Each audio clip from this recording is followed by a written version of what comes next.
Sorry ya. Oke, pin ya.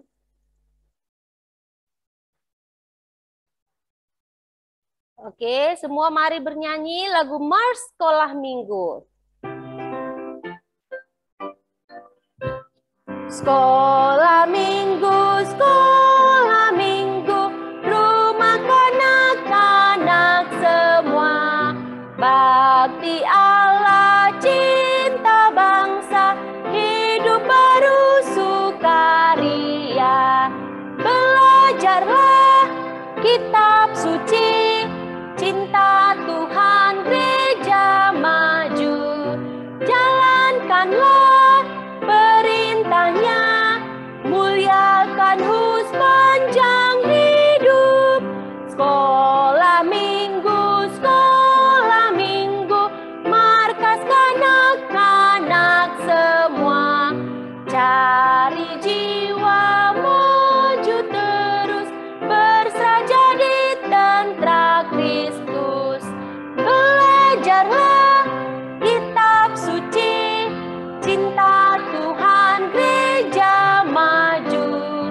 Jalankanlah perintahnya, muliakan sepanjang hidup. Nah, kita mau berdoa, satu lipat tangan. Satu lipat tangan, dua tutup mata, tiga tunduk kepala, empat kita berdoa. Adik-adik semuanya ambil sikap berdoa ya. Semuanya ambil sikap berdoa. Kita mau berdoa, ikutin Lausa, kita berdoa. Bapa di dalam surga, kami sungguh bersyukur Tuhan untuk pemeliharaan Tuhan dalam hidup kami di sepanjang minggu ini. Pagi hari ini kami boleh berkumpul di rumah Tuhan. Itu hanya karena kemurahan Tuhan bagi kami semua. Bapa Surgawi, kami mau menyerahkan ibadah sekolah minggu kami ke dalam tangan Tuhan. Kiranya Tuhan pimpin dan sertai kami semua, sehingga kami bisa mengikuti ibadah ini dengan baik. Bantu kami Tuhan untuk sungguh-sungguh memuji nama Tuhan untuk kemuliaan nama-Mu. Dan ketika kami mendengarkan firman Tuhan, berikan kami pengertian agar kami bisa memahaminya dan melakukannya dalam hidup kami. Terima kasih Tuhan. Ampuni kami dari dosa dan pelanggaran kami. Hanya di dalam nama Tuhan Yesus Kristus kami berdoa dan bersyukur. Amin. Oke, kita akan lanjutkan kembali ya puji-pujian kita. Oh Papa, oh Mama, percayalah. Udah tahu semua kan? Mari kita nyanyikan bersama-sama.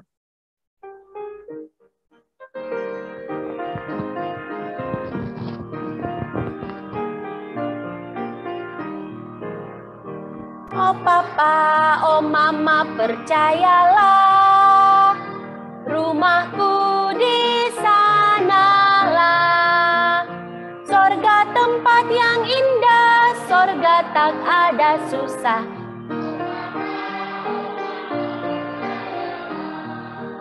Oke, nah lagu kita mengatakan apa? Kita mau papa mama kita juga percaya kepada Tuhan ya, bagi kita yang papa mamanya belum percaya. Karena apa? Di surga itu adalah tempat yang dikatakan tempat yang indah, yang tak ada susah, yang tak ada kesedihan, tak ada air mata. Jadi jika papa mama kita juga ikut percaya kepada Tuhan Yesus, maka kelak kita akan bersama-sama tinggal di surga bersama dengan Tuhan Yesus. Nah, tadi waktu bernyanyi Lausa hanya mendengar suara sebagian kecil di depan dan juga suara Lause Jansel di belakang sana. Di adik-adik remaja baru kemarin belajar mengenai apa? Memuji Tuhan dengan benar. Mana suaranya? Oke, bernyanyi memuji Tuhan. Oke, oke Lause, kita nyanyikan sekali lagi Lause.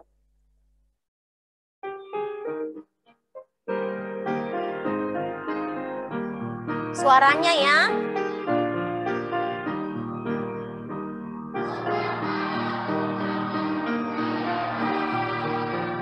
Rumahku di sanalah, sorga tempat yang indah, sorga tak ada susah.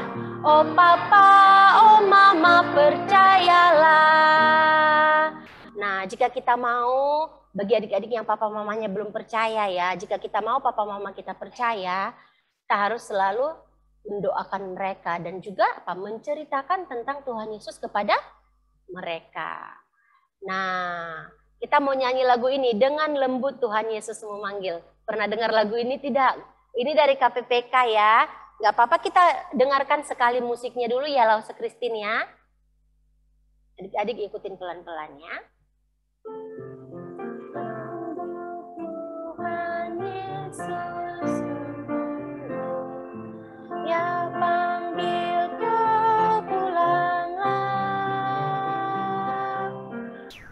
Dengan sabar ya menengok dan tunggu, tunggu kau menyambut dia. Pulang, pulang, yang kalian pulang.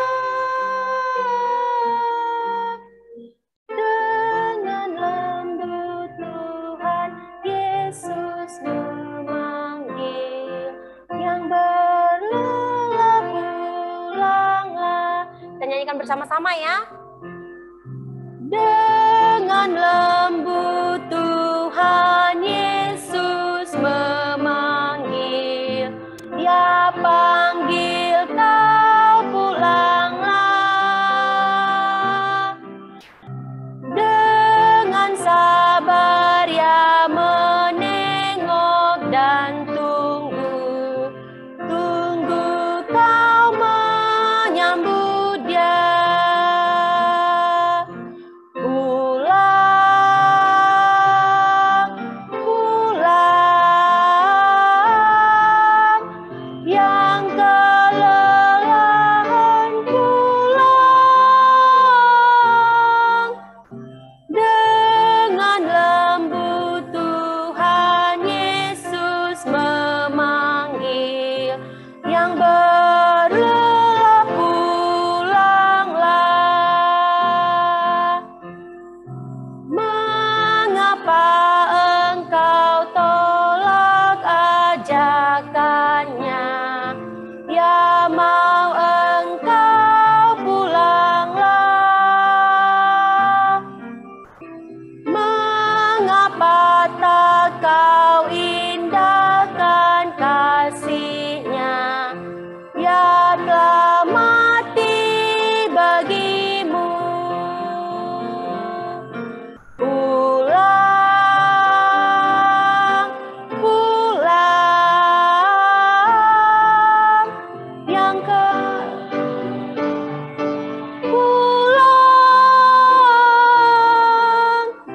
Dengan lembut Tuhan Yesus memanggil, yang berlelah pulanglah.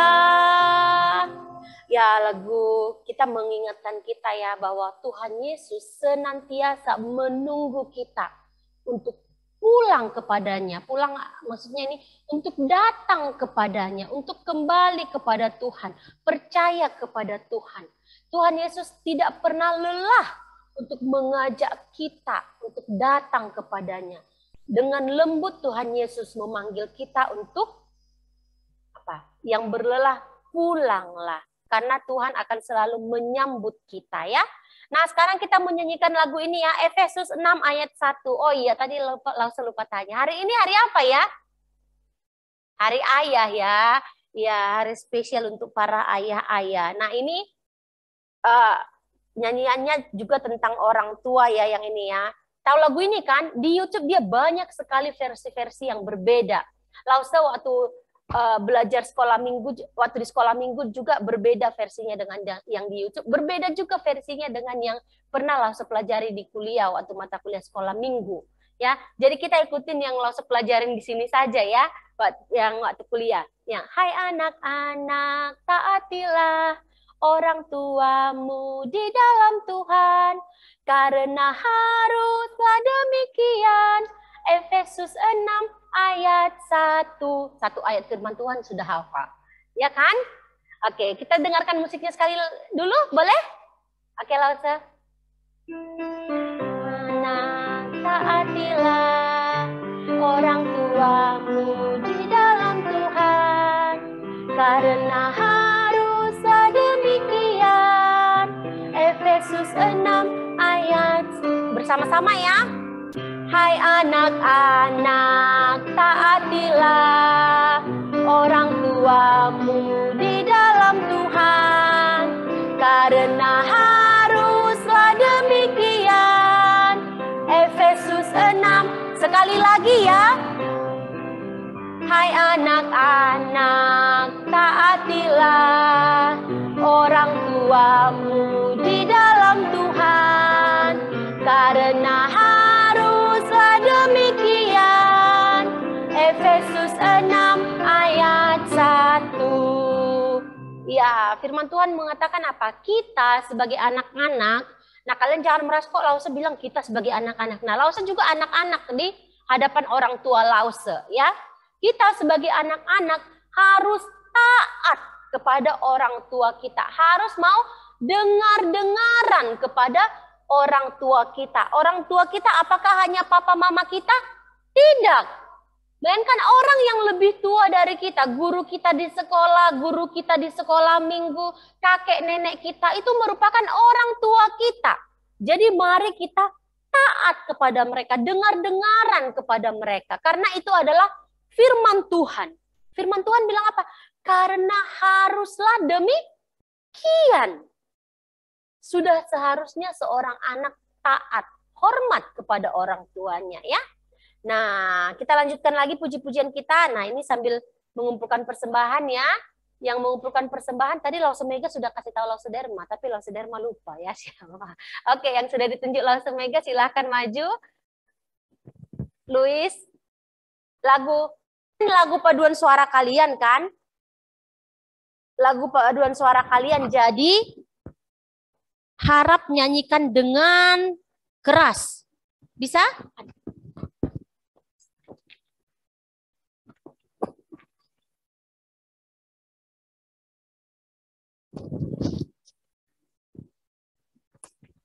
Oke, Lausa.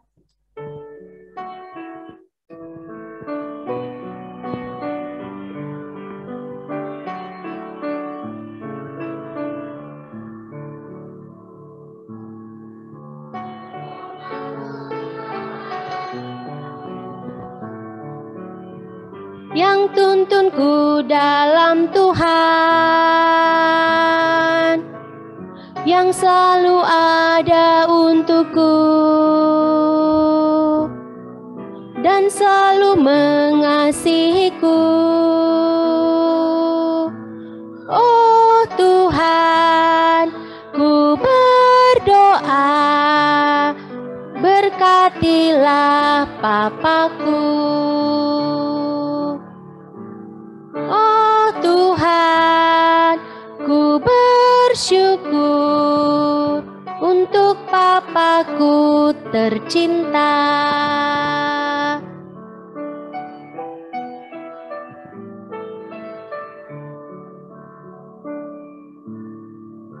Oh Papaku teladanku yang hidup dekat dengan Papa selalu membimbingku untuk berjalan bersama Tuhan. Oh Tuhan, ku berdoa, berkatilah Papaku. Oh Tuhan, ku bersyukur untuk Papaku tercinta. Oh Tuhan, ku berdoa, berkatilah Papaku. Oh Tuhan, ku bersyukur untuk Papaku tercinta. Untuk Papaku tercinta. Luis mau pimpin.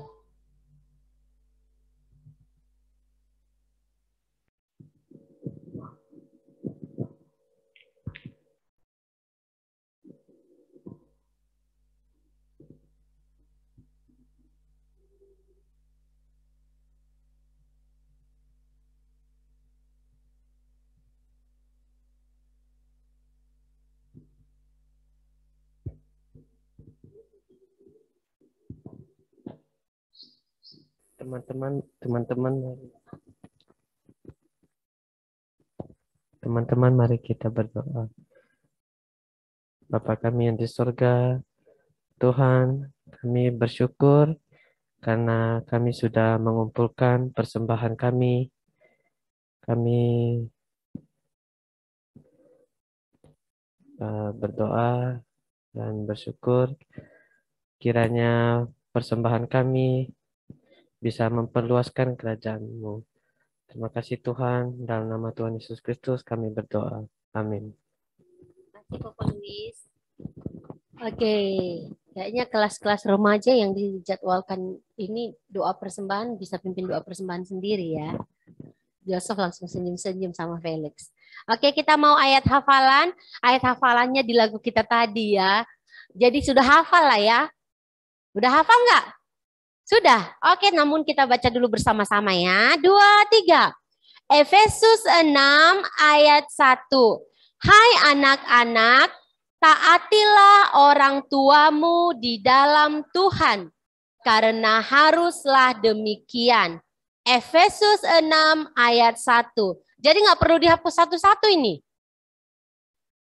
Masih perlu katanya. Walaupun anak-anaknya masih ini ya, nggak apa-apa ya. Oke, langsung kita hapus satu ini ya. 2, 3. Efesus 6 ayat 1. Taatilah orang tuamu di dalam Tuhan, karena haruslah demikian. Efesus 6 ayat 1. Oke, 2, 3. Efesus 6 ayat 1. Hai anak-anak, taatilah orang tuamu di dalam Tuhan, karena haruslah demikian. Efesus 6 ayat 1. Oke, selanjutnya 2, 3. Efesus 6 ayat 1. Hai anak-anak, taatilah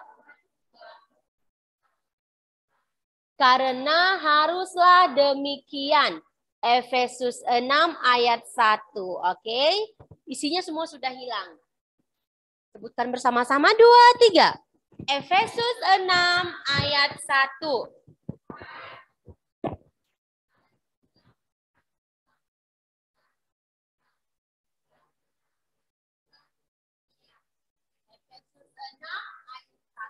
Semua kita hilangkan. 2, 3. Efesus 6 ayat 1.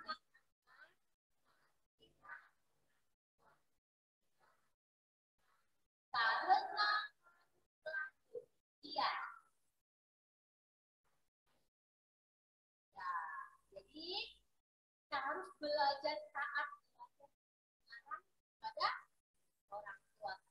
Oke. Nah, ada pengumuman ya sebelum kita datang belajar sekolah kita kan sudah dimulai ya, sudah dimulai tatap muka dan juga tatap muka orang tua. Sambil mari adik-adik datang beribadah kepada Tuhan. Nah, yang kedua ini penting nih. Tadi juga pentingnya tapi juga penting karena sudah biasa. Sekolah Alkitab liburan akan diadakan pada hari Senin mulai besok sampai dengan hari Jumat. Senin, Selasa, Rabu, Kamis, Jumat ada 5 hari dari jam 9 pagi sampai 10.30 pagi via Zoom dan juga tatap muka di gereja. Semua anak-anak yang terdaftar ikut tepat waktu. Jadi maksudnya sebelum jam 9 sudah harus di gereja. Sebelum jam 9 sudah join di Zoom.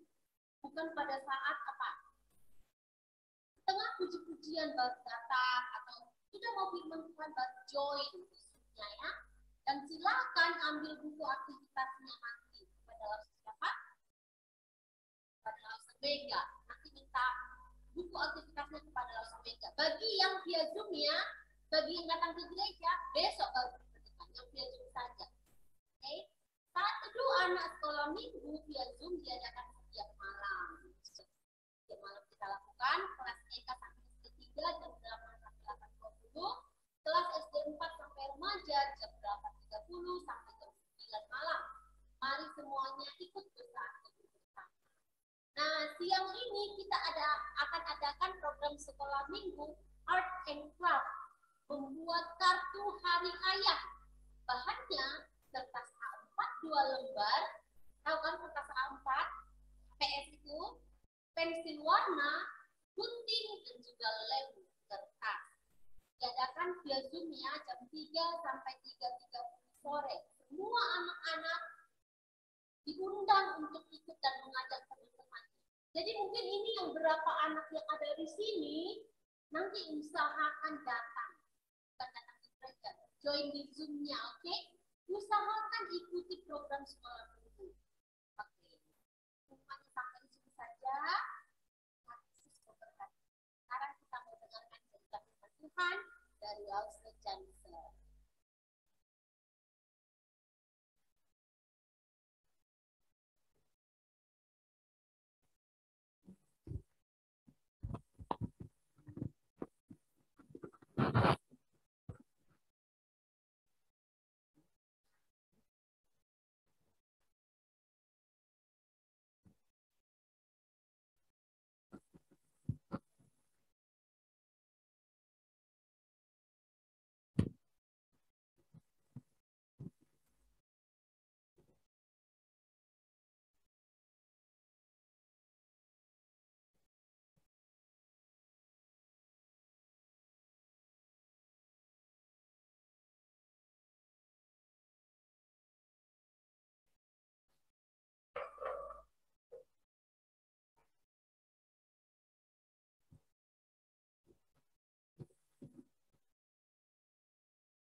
Oke, selamat pagi adik-adik sekalian. Ya, kita bersyukur ya bisa datang untuk mendengarkan firman Tuhan. Dan hari ini kita akan mendengarkan firman Tuhan untuk merayakan hari Ayah. Nah, tetapi sebelumnya mari kita bersatu di dalam doa. Mari kita berdoa. Bapa di surga, kami sangat bersyukur karena di pagi hari ini kami bisa datang untuk mendengarkan firman Tuhan. Dan Tuhan pimpin kami dengan Roh Kudus-Mu supaya kami bisa mengerti firman-Mu dan melakukannya. Di dalam nama Tuhan Yesus Kristus kami berdoa. Amin. Nah, hari ini kita mau mendengar cerita Hari Ayah. Dan judul firman Tuhan yang akan kita dengarkan adalah Ayah yang penuh belas kasihan. Kita baca bersama-sama 2, 3 ya. Ayah yang penuh belas kasihan. Nah, cerita firman Tuhan ini terambil dari kitab Injil Lukas pasal 15 ayat 11 sampai ayatnya yang ke-24. Nanti di rumah kita ambil Alkitab dan kita baca supaya kita bisa mengerti lebih jelas ya ceritanya.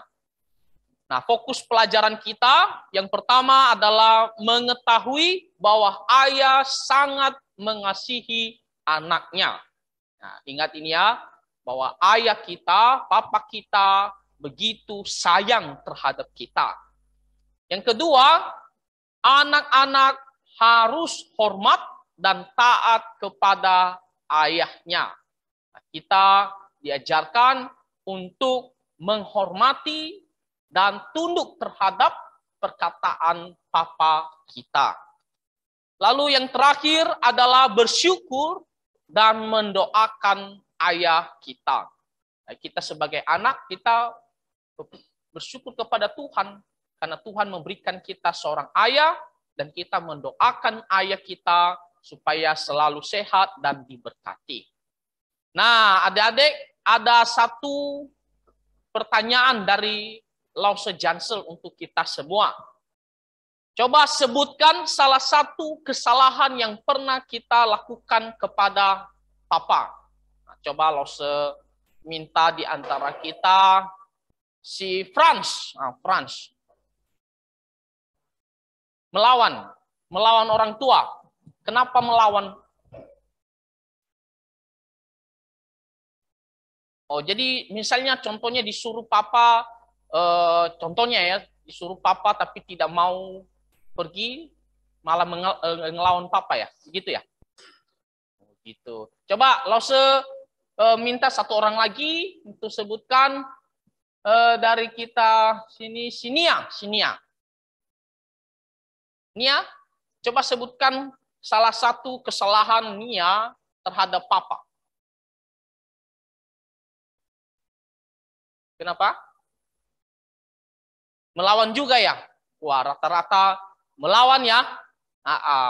Dan Lause mau tanya, apakah ketika kita melakukan kesalahan sama papa kita, maka kasih sayang papa kita berubah tidak sama kita? Ya? Tidak. Tetap dia sayang sama kita. Franz, dia tetap sayang sama kita. Ya, dia tetap sayang sama kita. Nah, sekarang kita mau melihat ada satu perumpamaan ya yang diberikan oleh Tuhan Yesus yang menggambarkan kasih Tuhan kepada kita orang-orang berdosa. Dan di dalam perumpamaan ini diceritakan tentang seorang ayah dan dua anaknya laki-laki. Nah, Tuhan Yesus mengatakan di perumpamaan itu artinya ya sebagai gambaran atau ilustrasi atau contoh yang dimana terkandung suatu ajaran kebenaran. Ya, nah di situ dikatakan ada seorang mempunyai dua anak laki-laki. Berapa anaknya? Dua, semuanya laki-laki ya, tidak ada perempuan dikatakan di sini. Ya, jadi ada seorang mempunyai dua anak laki-laki dan anaknya ini sudah besar, ya, sudah besar. Lalu dikatakan anak bungsu meminta bagian harta warisannya. Tahu arti anak bungsu?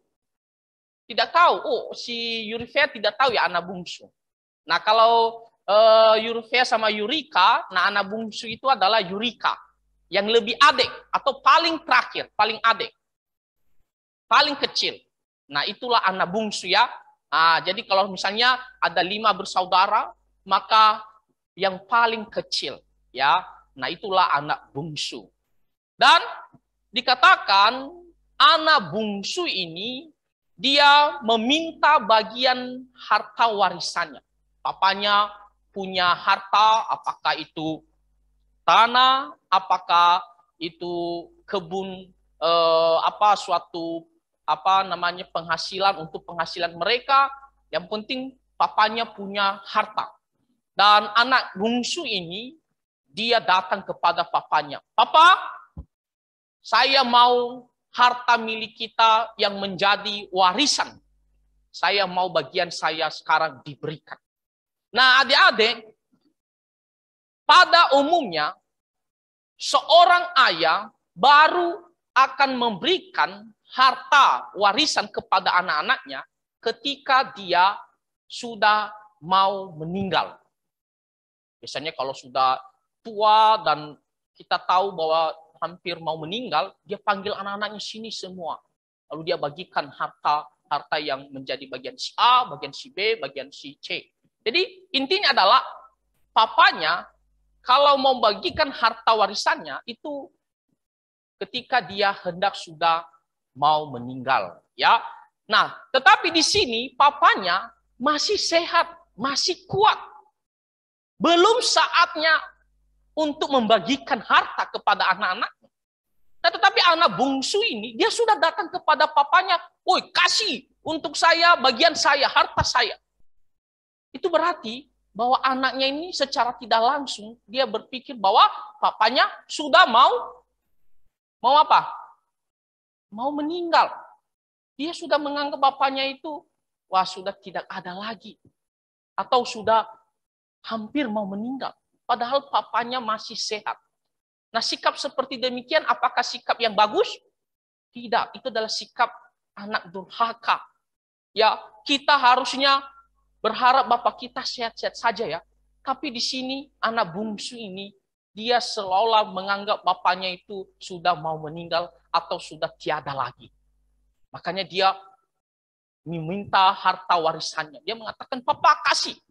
Nah, karena melihat permintaan anaknya tersebut, maka papanya membagi-bagikan harta warisan tersebut. Dan dia berikan bagian anak bungsu itu. Nah, setelah itu, setelah anak bungsu menerima bagiannya, firman Tuhan mengatakan, bukannya dia pakai untuk dia kembangkan ya harta itu supaya bisa lebih maju, lebih berhasil. Tetapi apa yang dilakukan anak bungsu itu, adik-adik, firman Tuhan mengatakan, anak bungsu itu menjual seluruh bagiannya. Wah, mungkin dia dapat tanah kan, seberapa hektar contohnya. Bahkan ini kan uang semua. Jadi dia jual supaya menjadi uang. Lalu dikatakan setelah dia menjual semuanya, lalu dia pergi ke negeri yang jauh. Nah, kita tidak tahu kemana dia pergi, negeri yang mana. Tapi Alkitab hanya mengatakan ke negeri yang jauh sekali. Ya, yang tidak dekat-dekat dengan bapaknya lah intinya. Dan apa yang dilakukannya di negeri yang jauh? Apakah dia di sana juga dia buka usaha? Tidak, adik-adik. Nah, firman Tuhan mengatakan, nah coba lihat di gambar. Sedang apa itu? Sedang apa? Coba, Lause tanya sama si Kerry. Sedang apa anak bungsu itu? Anak bungsu yang di tengah-tengahnya.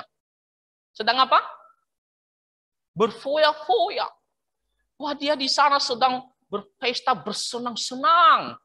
Habiskan uang yang sudah dia dapatkan tadi. Kan dia punya uang nih dari bagian dari harta warisan yang diberikan bapaknya ini. Lalu dia pakai uang itu untuk bersenang-senang, berpesta pora, memuaskan nafsu kedagingannya. Bahkan dikatakan dia juga mabuk-mabukan. Mabuk-mabukan karena minum alkohol. Ya adik-adik, kita orang Kristen dilarang minum alkohol. Ya. Dan juga di sana dia sewa seorang perempuan namanya pelacur ya, istilahnya pelacur ya untuk berhubungan badan terhadap dengan dia. Nah, itu dosa tidak? Dosa. Ya, dia dikatakan dia hambur-hamburkan atau boroskan uangnya untuk perempuan pelacur. Ya, perempuan yang tidak baik. Ya, jadi apa yang dilakukan anak bungsu ini yaitu dia berfoya-foya, memboroskan uangnya, menghambur-hamburkan uangnya yang tak ada gunanya, ya, untuk kepuasan dirinya saja, bersenang-senang, mabuk-mabukan, dan juga dia di sana ya menyewa perempuan yang disebut sebagai pelacur, perempuan yang tidak baik. Nah, adik-adik, menurut kalian sikap ini bagus tidak? Kalista, bagus tidak sikap anak bungsu ini? Tidak. Ya tidak. Ya, firman Tuhan juga melarang kita untuk berfoya-foya. Ya, apalagi kita memakai uang itu untuk ya hal-hal yang memang berdosa ya, seperti ya mabuk-mabukan dan main perempuan tadi. Oke? Nah, setelah dia menghabiskan uangnya, firman Tuhan mengatakan di negeri itu yang dimana dia ada ya, dia tinggal ya, dikatakan timbullah bencana kelaparan di negeri itu. Jadi di mana dia berada itu, di negeri itu, timbul bencana kelaparan. Maksudnya ada di mana krisis makanan, ya bahan makanan itu kekurangan, ya sehingga terjadi kelaparan dikatakan. Dan apa yang terjadi terhadap anak bungsu ini? Tadi uangnya sudah habis, sudah dia boroskan semua untuk bersenang-senang. Sekarang ada kelaparan, tidak ada uang di tangannya untuk beli makanan, untuk bisa mendapatkan makanan. Nah, firman Tuhan mengatakan dia mulai melarat. Tahu arti melarat? Tidak tahu? Ada yang tahu melarat? Melarat itu artinya apa? Mulai menderita, sengsara. Kenapa sengsara? Makanan tidak ada atau sulit didapatkan karena bencana kelaparan timbul di negeri itu. Kalau dia mau beli makanan pun tak ada uang. Makanya dikatakan dia hidup melarat. Adik-adik, lalu apa yang dilakukan oleh anak bungsu ini? Dia tidak mungkin berdiam diri saja kan? Kalau dia hanya tenang saja, dia tidak bisa makan, dia bisa mati kelaparan. Ya kan? Tahu apa yang dilakukannya? Nah, dia berpikir, kalau begitu saya pergi bekerja. Kalau dia memutuskan, dia pergi bekerja dengan seorang majikan, seorang tuan di negeri itu ya. Dia di tempat dia berada itu di negeri itu, dia cari sebuah pekerjaan dan katakan dia bekerja pada seorang majikan dan majikan itu atau tuannya itu yang punya pekerjaan itu ya menyuruh dia pergi ke ladang. Nah, apa pekerjaannya di ladang? Apa pekerjaannya di ladang? Menjaga babi-babi. Ya. Ternyata majikannya itu atau yang punya pekerjaannya itu dia punya usaha ternak babi. Dan anak bungsu ini dia disuruh untuk pergi bekerja menjaga babi-babi dari pemiliknya ini. Wah, apakah itu pekerjaan yang paling bagus, adik-adik? Tidak ya, karena ke ladang itu menjaga babi pertama banyak nyamuk, ya kan? Tidak ada orang-orang, banyak ataupun pemandangan yang bagus-bagus seperti di kota, tak ada. Kita sendiri di sana banyak nyamuk, lalu capek lagi urus babi, ya kan? Yang ada yang kita dengar suara babi kan? Kalau kita menjaga babi-babi gitu. Dan di situ dikatakan suatu kali anak bungsu ini dia lapar sekali. Dia lapar. Dia belum bisa beli makanan karena tak ada uang. Jadi dia pada saat itu lapar, dia mau makan. Siapa yang pernah lapar sekali sampai gemetaran? Ada. Lalu pernah waktu lalu sekolah kan, terus pulangnya kan agak kesiangan. Kalau zaman sekarang kan kalian kan diantar makanannya atau dibawa makanannya ya kan dari rumah.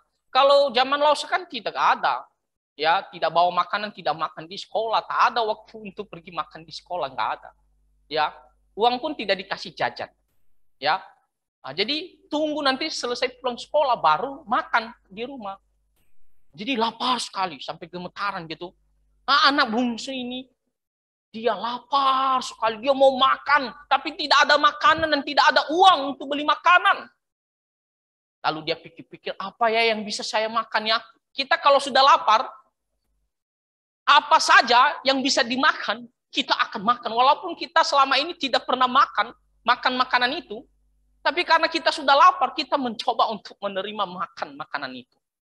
Anak bungsu ini, dia berpikir, wah, saya makan makanan sisa makanan untuk yang diberikan menjadi makanan babi, atau dikatakan ampas yang menjadi makanan babi. Sisa makanan yang diberikan untuk menjadi makanan babi. Kalau dibilang sisa makanan, bayangkan itu sudah busuk, ya, sudah tak layak untuk dimakan oleh manusia. Itu sudah makanan binatang, adik-adik. Ya kan? Itu adalah ampas makanan, ampas yang menjadi makanan babi. Oh, dia berpikir, ya sudahlah, saya mau makan ya makanan ini, sisa makanan yang diberikan untuk babi ini. Ya kan? Firman Tuhan mengatakan dia mau mengisi perutnya dengan ampas yang menjadi makanan babi. Bayangkan itu begitu rendahnya dia, ya kan? Wah, dia sampai mau makan makanan yang diberikan untuk binatang. Itu artinya apa? Dia begitu lapar dan dia begitu sulit, sengsara untuk mendapatkan makanan. Sampai makanan babi pun dia mau makan. Dan dikatakan meskipun dia mau makan makanan babi, tetapi tidak ada yang memberikannya. Dia tidak bisa mendapatkan makanan babi itu untuk dia isi perutnya. Ya, jangankan makanan yang enak, makanan untuk diberikan ke babi saja, dia tidak mendapatkannya. Tak ada yang mau memberikan kepadanya, oh ini untuk bolehlah kamu makan. Tidak. Itu berarti dia benar-benar lapar sekali. Sulit mendapatkan makanan. Sekalipun itu adalah makanan yang diberikan untuk makanan babi. Dia pun sulit untuk mendapatkannya. Firman Tuhan mengatakan tidak ada yang memberikannya kepadanya. Sehingga dia benar-benar lapar. Kalau kita dikatakan benar-benar lapar, waduh, itu antara, kalau Lause sendiri, kalau benar-benar lapar, itu antara stres dan asam lambung. Ya, dan tak tahu lagi sudah seperti menyerah, tak tahu apa yang harus dilakukan. Ya, anak ini benar-benar dia lapar. Lalu adik-adik, ketika dia mencoba mengingat-ingat tentang bapaknya, dia ingat bagaimana papanya memiliki banyak pekerja, dan pekerja papanya ini berlimpah-limpah makanan. Ketika dia dalam keadaan sengsara ini, dia lapar sekali, sulit sekali, dia ingat tentang papanya. Apa yang dia ingat tentang papanya? Papanya memiliki banyak pekerja. Dan para pekerja papanya ini tidak mati kelaparan, tidak kesusahan makanan. Dikatakan mereka punya makanan berlimpah-limpah. Jangankan papanya atau saudaranya yang sulung tadi. Para pekerja saja mereka punya banyak makanan berlimpah-limpah. Tidak kesulitan untuk makan. Diingat semua. Wah, di sana, di tempat papa saya, wah benar-benar banyak makanan. Sedangkan saya di sini hidup menderita, sulit, tidak bisa makan, lapar. Dia ingat papanya. Setelah dia menyadari itu semuanya, anak bungsu ini mengatakan, kalau begitu saya memutuskan. Saya akan pulang ke rumah. Pergi menemui bapak saya. Dan saya akan bilang kepada bapak saya, Bapak, saya telah berdosa terhadap sorga. Nah, terhadap sorga maksudnya adalah terhadap Tuhan. Dan kepada bapak sendiri. Nah, dia mau mengakui dosanya. Dosanya apa tadi? Ada yang masih ingat? Apa dosanya? Ada yang masih ingat kesalahannya sama bapaknya? Ya, pertama dia durhaka karena seolah-olah dia menginginkan bapaknya cepat mati. Yang kedua, dia berfoya-foya atau menghambur-hamburkan uang. Lalu ada lagi, dia main mabuk-mabukan, lalu dia sama perempuan yang tidak benar. Itu dosanya. Ya, dia berzina, dia melanggar firman Tuhan. Dan dia mengatakan, saya mau pergi kepada bapak saya mau temui bapak saya, dan saya mengatakan, Bapak, saya sudah berdosa terhadap Tuhan dan juga terhadap Bapak. Lalu dia mengatakan, saya mau merendahkan diri, saya mau katakan sama bapak saya, oleh karena itu, saya tidak layak lagi menjadi anak Bapak. Jadikan saya sebagai pekerja Bapak, sama seperti yang lainnya. Asalkan dia bisa makan. Jadi dia menyadari bahwa dia sudah berdosa dan dia merendahkan diri. Nah, di sini kita melihat bahwa anak bungsu ini dia benar-benar bertobat.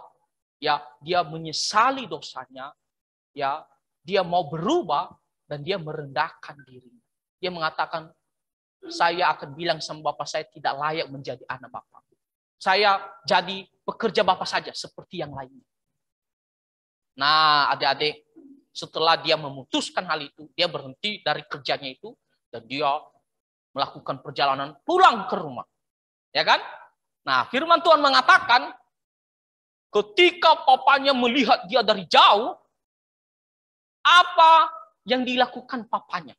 Apakah papanya bilang, itu kan, akhirnya kamu kembali juga kamu sama saya kan? Karena kamu sudah hidup sengsara kan?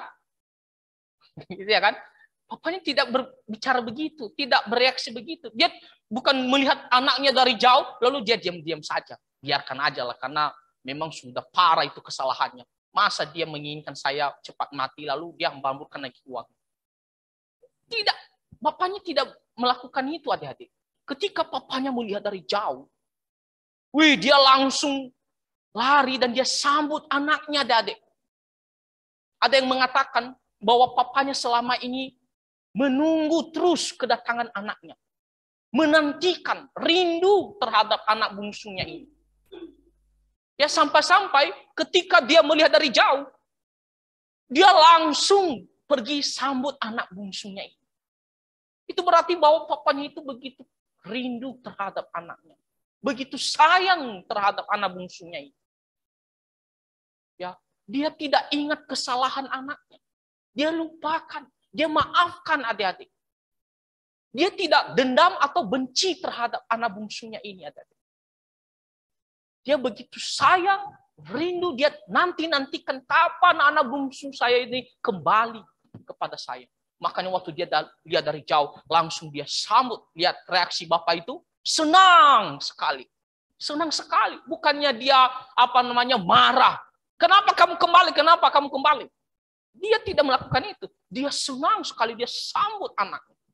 Firman Tuhan mengatakan, ketika mereka bertemu apa yang dilakukan oleh ayahnya, dia merangkul anaknya itu dan dia mencium dia. Sebagai tanda bahwa dia benar-benar rindu sekali, sayang sekali kepada anak bungsunya. Pernah tidak kalian dipeluk papa? Siapa yang pernah dipeluk papa? Siapa? Oke, gak usah mau tanya sekarang. Pernah tidak kalian merasakan waktu kalian buat kesalahan, lalu dipukul papa sebagai hukuman, tapi setelah dipukul papa, lalu dirangkul kembali papa. Disayang kembali papa. Pernah tidak? Pernah si Airin pernah.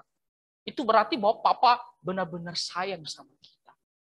Ya, kita bisa merasakan. Meskipun kita buat kesalahannya, tapi papa bukan berarti dia benci terhadap kita. Meskipun dia hukum kita, bukan berarti bahwa dia benci terhadap kita. Dia sayang sama kita. Ya, nah, bapak ini, dia merangkul anak bungsunya ini. Dia peluk, rangkul itu peluk, dia peluk dan dia cium sebagai tanda bahwa dia benar-benar sayang terhadap anaknya. Nah, di sini kita melihat bahwa ayah yang penuh belas kasihan, penuh kasih sayang terhadap anaknya. Dia lupakan semua kesalahan anak. Dia sangat senang ya ketika anak bungsunya ini kembali kepadanya. Dan ketika dirangkul dan dicium oleh bapaknya, firman Tuhan mengatakan anak bungsunya ini dia tidak lupa terhadap perkataannya sebelumnya. Apa janjinya sebelumnya? Yaitu ketika dia bertemu dengan papanya, dia akan mengakui dosanya dan dia akan merendahkan diri mau menjadi seorang pekerja papanya. Dia mengatakan kepada papanya, "Bapak, saya telah berdosa terhadap Bapak. Berdosa terhadap Tuhan dan berdosa terhadap Bapak." Tadi sudah Laus kasih tahu apa saja dosanya. Dia menyesali dosanya dan dia mau berubah. Dan dia mengatakan, "Saya juga mau jadi pekerja Bapak. Tak layak saya jadi anak. Karena saya sudah berbuat kesalahan dosa terhadap Tuhan dan juga kepada Bapak sendiri. Oleh karena itu, jadikan saya pekerja." Tapi adik-adik, coba lihat. Kalau kita baca firman Tuhan, bapaknya tidak merespon perkataan anaknya ini.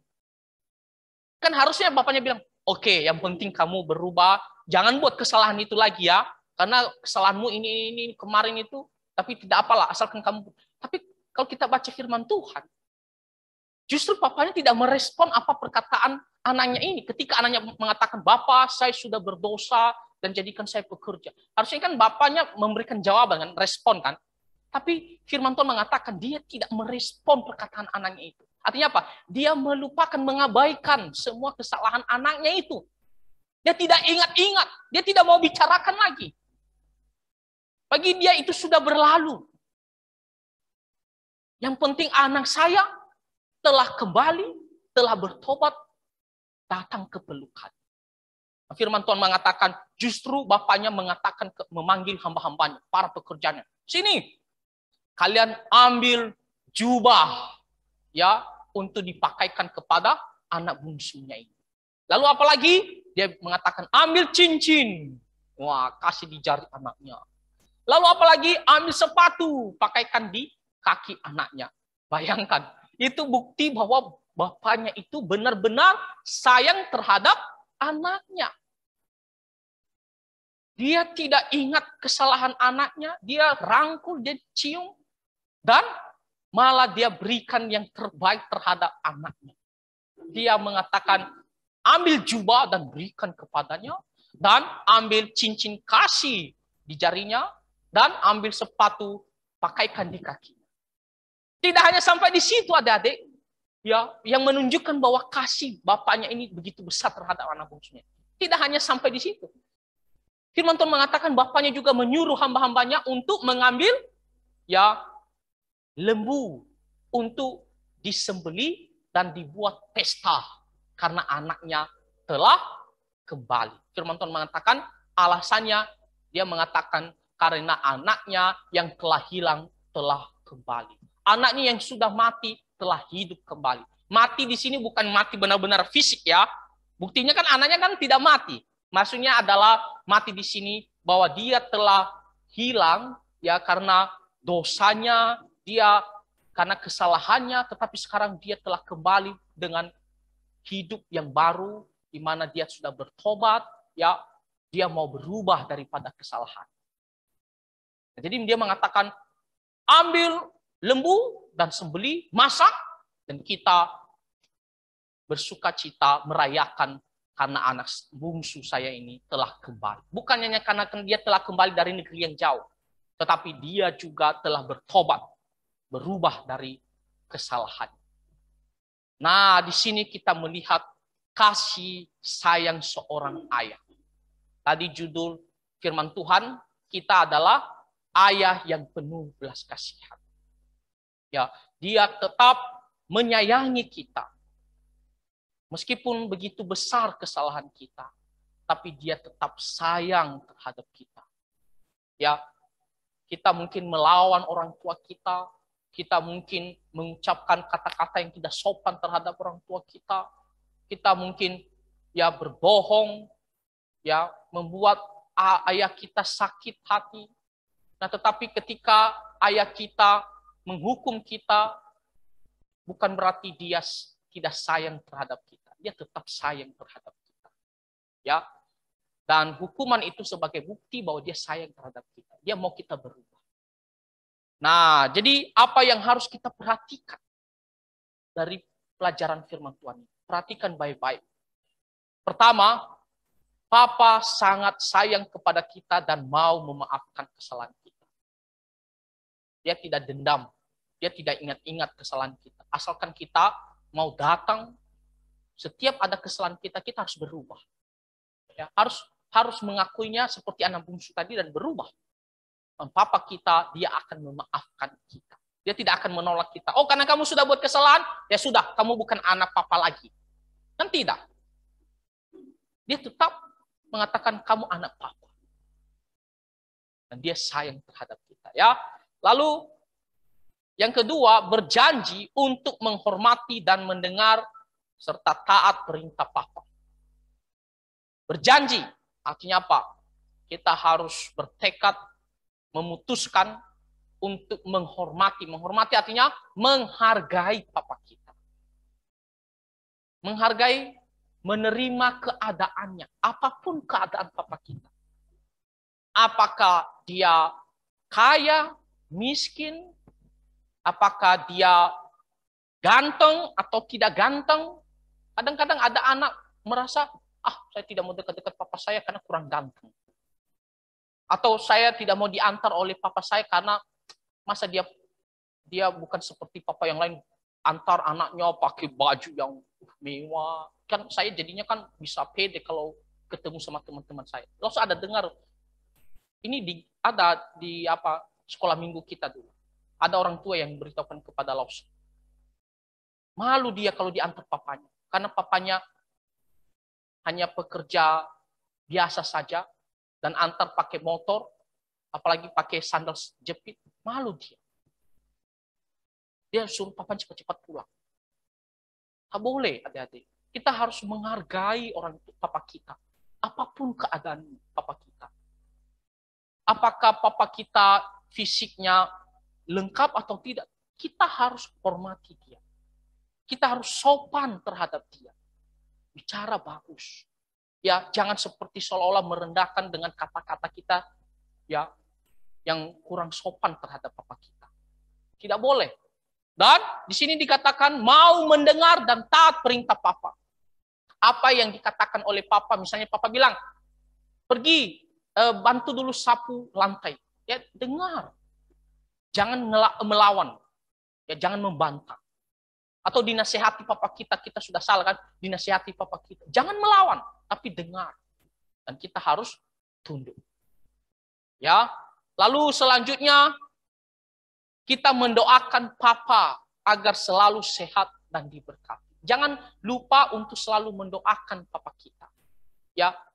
Bersyukur karena kita bilang kepada Tuhan, bersyukur karena seorang papa yang Tuhan berikan. Dan Tuhan kiranya menolong agar papa saya selalu sehat dalam pekerjaannya, dalam kegiatannya. Dan supaya papa bisa selalu diberkati. Diberkati pekerjaannya dan juga kerohanian papa supaya semakin bertumbuh dengan baik. Nah, apakah kalian pernah mendoakan papa kalian? Siapa yang pernah mendoakan atau sering mendoakan papanya? Ya, siapa? Tidak usah malu-malu. Memang kalau memang ada ya, oke, bagus. Nah, jadi doakan papa ya supaya papa bisa sehat, diberkati dan menjadi ayah yang berkenan di hadapan Tuhan. Nah, adik-adik, mungkin di antara kita ada yang tidak memiliki seorang ayah. Maksudnya adalah mungkin sudah meninggal. Ya macam Lose. Papa Lose itu sudah meninggal waktu Lose umur 5 bulan saja. Dan Lose itu anak pertama. Artinya Papa Lose itu muda sekali. Bahkan sampai sekarang Lose tidak pernah lihat bagaimana wajah Papa Lose. Foto pun tidak ada. Karena zaman dulu kan pakai kamera itu ya. Yang dicuci itu. Sekarang kan handphone di mana-mana. Ya kan? Ada dokumentasinya. Jadi Lose tidak pernah lihat gimana wajah Papa Lose. Jadi Papa Lose sudah meninggal sejak umur 5 bulan. Nah, jadi kalau di antara kalian ada yang papanya sudah tidak ada. Jangan sedih. Jangan sedih, oh papa saya tidak ada. Kenapa? Karena kita punya Tuhan Allah yang dia tetap setia sayang terhadap kita. Firman Tuhan mengatakan meskipun ya orang tua kita tidak ada bersama kita, tapi Tuhan tetap menyambut kita. Dia tetap sayang kepada kita. Jadi kita akan memandang kepada Tuhan. Ya, meskipun papa kita tidak ada, tapi kita punya Tuhan. Yang dimana kita bisa merasakan kasih sayangnya, kita selalu datang, ya berbicara, menyampaikan apa masalah kita kepada Tuhan Allah. Nah, jadi adik-adik, itulah pelajaran, itulah firman Tuhan bagi kita pada hari ini yang menceritakan seorang ayah yang penuh belas kasihan. Jadi mari kita melakukan ya 3 hal ini ya terhadap ayah kita, dan kita bisa menjadi anak-anak yang mau taat, mau menghormati, dan mau mendengar apa perkataan Bapa kita. Nah, kiranya Tuhan Yesus memberkati kita semua. Mari kita bersatu di dalam doa. Bapa di sorga, kami sangat bersyukur karena seorang ayah yang Tuhan berikan kepada kami, yang penuh belas kasihan, sehingga kami bisa mendapatkan suatu kasih sayang, perhatian, dan juga bimbingan dari seorang ayah. Tuhan, kiranya Engkau yang menolong kami untuk menghargai, untuk menghormati, mendengar dan taat terhadap Papa kami, dan bahkan mendoakan Papa kami. Dengarkan doa kami ya Tuhan, di dalam nama Tuhan Yesus Kristus kami berdoa. Amin.